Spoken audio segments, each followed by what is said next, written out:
Saturday కదా, బాగా enjoy చేస్తున్నాను నేనైతే. మీరు ఎంజాయ్ చేస్తున్నారా? నేను ఇప్పుడైతే సాఫ్ట్ టాయ్స్ గురించి చెప్పబోతున్నాను. హాయ్ ఫ్రెండ్స్, దీని పేరు ఆల్.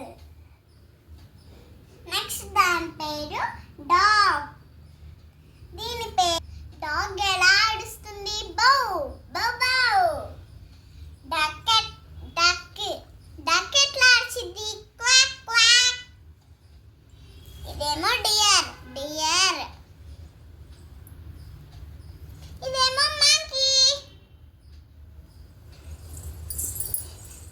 ఇదేమో